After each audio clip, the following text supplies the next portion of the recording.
Bonjour et bienvenue dans ce premier TD sur la cotation fonctionnelle. Pour rappel, le TD en question se trouve en description. Commençons par le jeu A.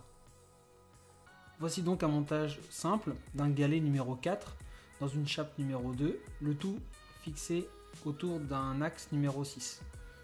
Le premier jeu A consiste ici à laisser un espace pour qu'on puisse venir bloquer l'axe plus tard avec une goupille par exemple. Commençons par les surfaces terminales.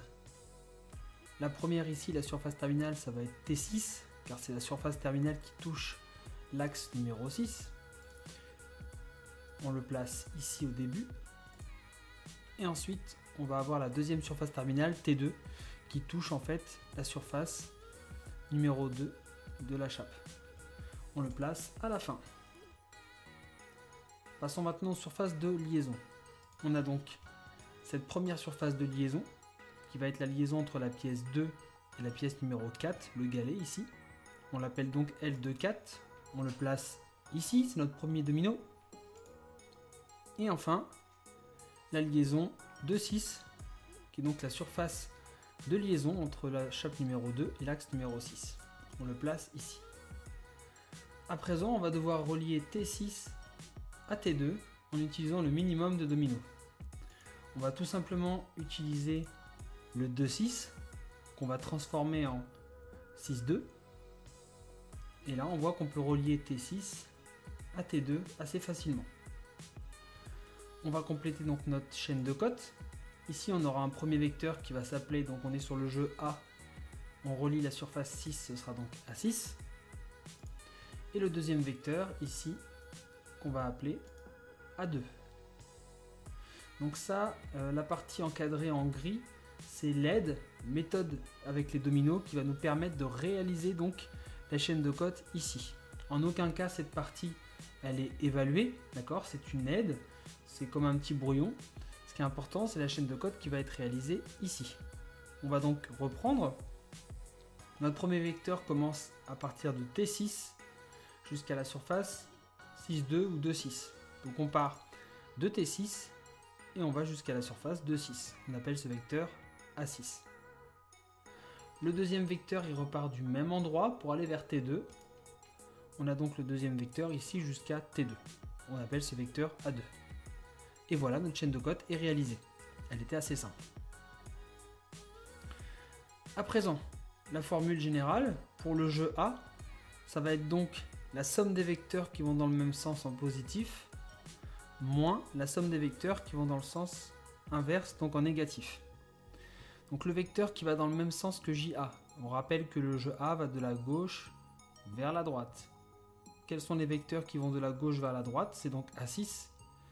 Et ceux qui vont dans le sens inverse, c'est-à-dire de la droite vers la gauche, A2 sera en négatif. Ça nous donne donc A6 moins A2. Je rappelle, A6 va dans le bon sens, plus A2 dans le sens inverse, moins. Ensuite, pour JA maxi, ça va être tout simplement tout ce qui est positif en maxi, tout ce qui est négatif en mini. Pour JA maxi, ça va donner donc A6 maximum, moins A2 au minimum. Effectivement, ici, pour avoir le jeu le plus grand possible, il faut logiquement avoir le vecteur A6 le plus grand possible et le vecteur A2 le plus petit possible. Et pour JA mini, c'est tout simplement l'inverse. On a donc JA mini est égal à A6 mini moins A2 maxi. Voilà, on a terminé pour le premier jeu A. Passons au jeu B. Alors l'avantage du jeu B, c'est qu'il est sur le même système. Donc cette fois-ci, c'est le jeu qui est présent là, entre le galet et la chape. C'est le jeu qui va permettre d'éviter le frottement entre les deux pièces, et donc ne pas perturber la rotation. Surface terminale.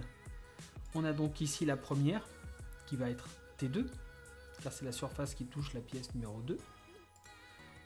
On la place ici. Deuxième surface terminale, ça va être T4, car c'est la surface qui touche le galet numéro 4. Je le place ici. Les surfaces de liaison, l'avantage c'est que ce sont les mêmes que tout à l'heure. D'accord ? Quand vous faites plusieurs jeux sur le même système, sachez que les surfaces terminales vont changer. C'est une chose. mais les surfaces de contact, de liaison, elles ne vont pas changer, ce sont toujours les mêmes. On va donc devoir relier T2 à T4. Sans surprise, on va utiliser le domino 2-4. On se retrouve donc avec deux vecteurs qui seront B2 et B4. C'est parti, je complète maintenant ma chaîne de cotes sur le graphique. On part donc de T2 pour aller direction 2-4.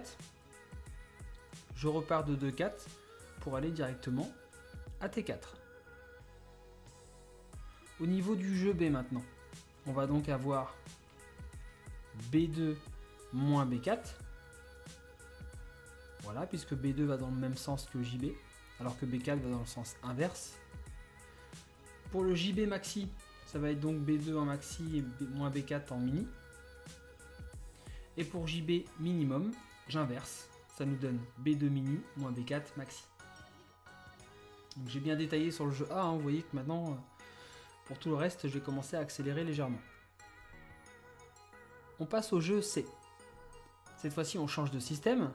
Voici un montage. Donc avec ici une coupole numéro 5 qui va être fixée sur la pièce numéro 4 à l'aide d'une vis numéro 2. Donc JD et JC. On va commencer donc par JC. JC, c'est l'espace qui doit être ici, entre la coupole numéro 5 et la pièce numéro 7. S'il n'y a pas cet espace, le problème c'est qu'on risque d'avoir un contact entre la pièce 5 et la pièce 7. Et dans ce cas-là, la coupole ne sera pas fixée en contact sur la pièce numéro 4. Donc on doit avoir cet espace. Commençons par les surfaces terminales. La première ici, ça va être T4 ou T5. Donc là, c'est un peu particulier. Il arrive parfois que les surfaces terminales sont au nombre de 2. Tout simplement parce qu'ici, on a une surface terminale, certes, mais ça peut être aussi une surface de liaison. Donc on va placer T4 et T5 au départ. Ensuite, surface terminale suivante, ça va être ici la T7, parce que tout simplement on est en contact avec la pièce numéro 7. Je la place ici. Je passe maintenant aux surfaces de liaison. On a donc ici un contact, donc liaison 4-7. Je le place, mon premier domino.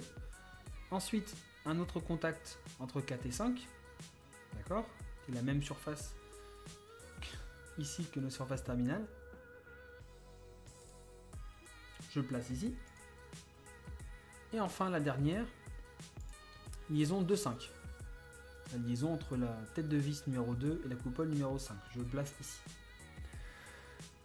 Maintenant, je dois passer de 4 ou 5 vers 7, en prenant toujours le chemin le plus court. Donc là, on va tricher un peu, en fait, on va partir de la fin.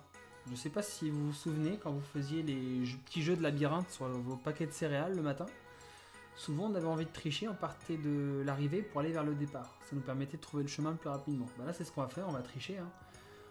Au lieu de faire deux chemins 4 et 5 et de comparer quel est le plus court, on va directement partir de T7 pour essayer de relier en premier T4 ou T5. Donc on n'a pas le choix, le premier domino qu'on va utiliser, ça va être le 4-7. Et là on s'aperçoit qu'avec ce domino 4-7, on peut déjà relier T4 avant T5. Donc T4 sera notre point de départ. Voici mon premier vecteur. Je vais l'appeler donc C4, car c'est le jeu numéro C. Je relie, c'est une cote qui est présente sur la pièce numéro 4. Et le deuxième vecteur, ce sera donc, logiquement, C7.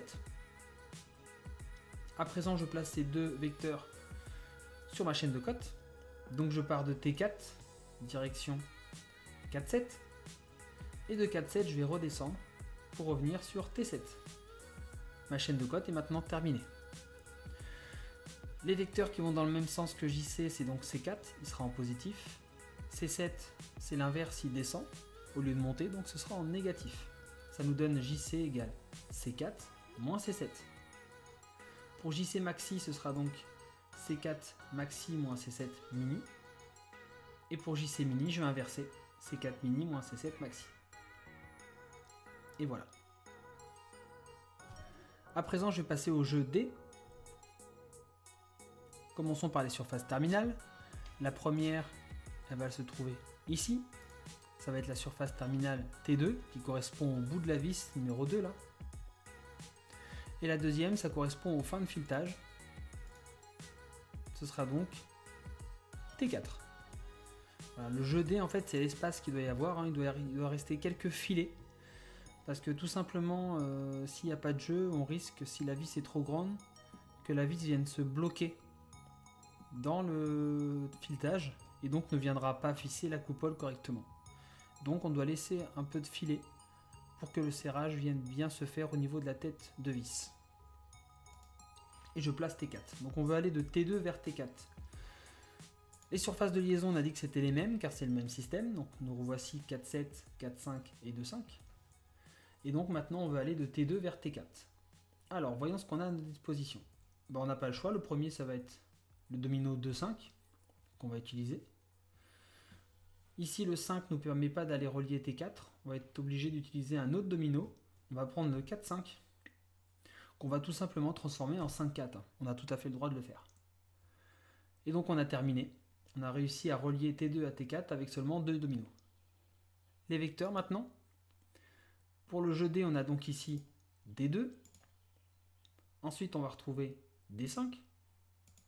Et enfin le dernier, D4. On a donc 3 vecteurs à placer. C'est parti, on part de T2, ici, pour aller à 2,5. Donc là, on descend à 2,5. Je l'appelle D2. Ensuite, je repars de 2,5 vers 4,5. Je l'appelle D5. C'est lui là. Et le dernier, ce sera D4. Je repars d'ici pour aller jusque là-haut, à T4. Je l'appelle D4. Au niveau de ma formule pour JD, les vecteurs qui vont dans le même sens, c'est donc D4 et D5. Ils montent tous les deux comme JD, donc ce sera positif. Par contre, D2, lui, descend, donc il sera négatif. Ça nous donne D5 plus D4 moins D2. Pour JD maxi, eh ben, ce sera D5 et D4 en maxi, vu qu'ils sont positifs, et D2 sera en mini. Ça nous donne D5 maxi plus D4 maxi moins D2 mini. Et pour JD mini, j'inverse tout simplement les maxi et les mini. Donc voilà les formules. Je passe au jeu E. Le jeu E, pareil, c'est ce qu'on appelle un restant de filetage. Donc c'est important qu'un restant de filetage soit présent ici pour qu'on soit sûr que l'écrou soit vissé avec le maximum de filetage. Voilà. Si l'écrou est vissé qu'à la moitié, donc on perd de l'efficacité. Et donc le serrage ne sera pas correct. On commence donc par les surfaces terminales. On a donc ici T2, parce que ça touche la vis numéro 2. Je le place. Et ensuite T4. Donc ils sont tout simplement en fait la surface de l'écrou numéro 4 que je place ici. On veut donc aller de T2 vers T4. C'est bien ça. Les surfaces de liaison maintenant. Alors on a un contact ici entre la tête de vis et la pièce numéro 3, c'est donc L2,3. Je place mon premier domino. Ensuite, un autre contact entre 5 et 3, donc L3,5. Je place mon domino.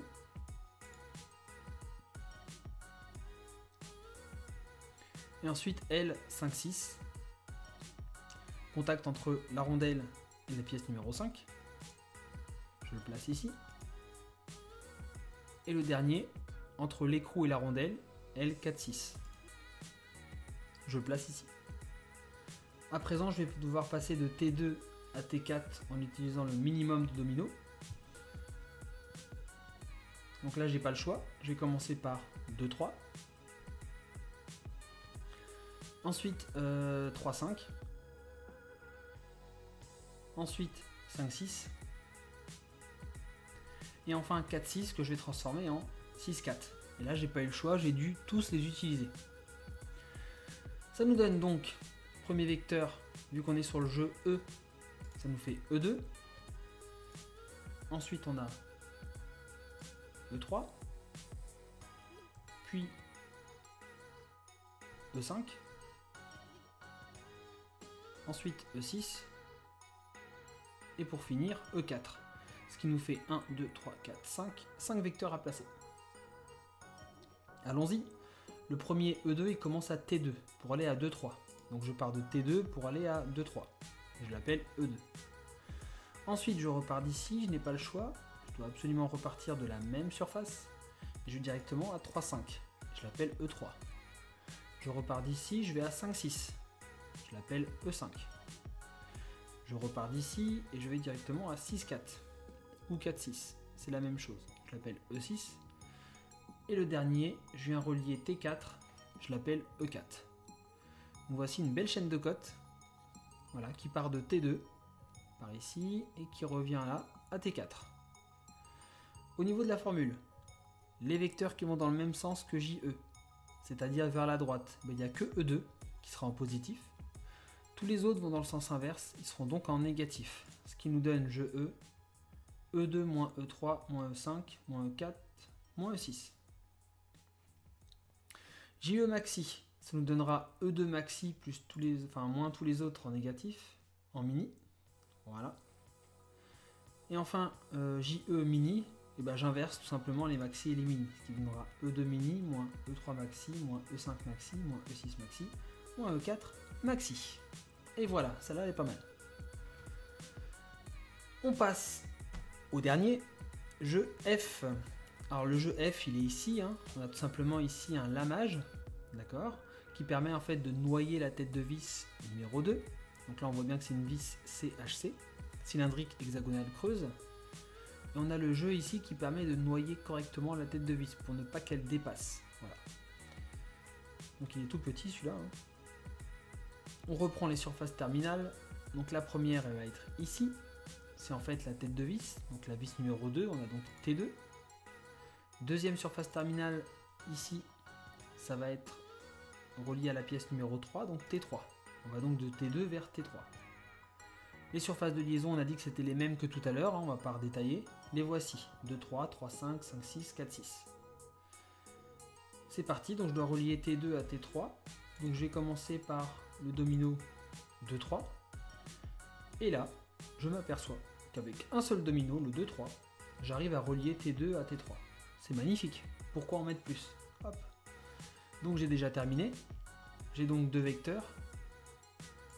Le vecteur F2 et le vecteur F3. Je place ces vecteurs sur ma chaîne de cotes, ici. Donc je pars de T2 et je vais directement à 2, 3. Je l'appelle F2. Je repars de 2, 3 et je viens terminer sur T3. Je l'appelle F3. Voilà, ma chaîne de cotes est déjà terminée. Au niveau de la formule, JF il va vers la droite, la cote condition. Hein. Donc F3 sera en positif, vu qu'il est aussi à droite. F2 sens contraire, il sera négatif. Ça nous donne JF est égal à F3 moins F2. Pour JF maxi, ce sera donc ce qui est positif en maxi, donc F3 maxi moins F2 mini. Et pour JF mini, ben j'inverse tout simplement. Ça nous donne F3 mini moins F2 maximum. Voilà, ce premier TD sur la cotation fonctionnelle est maintenant terminé.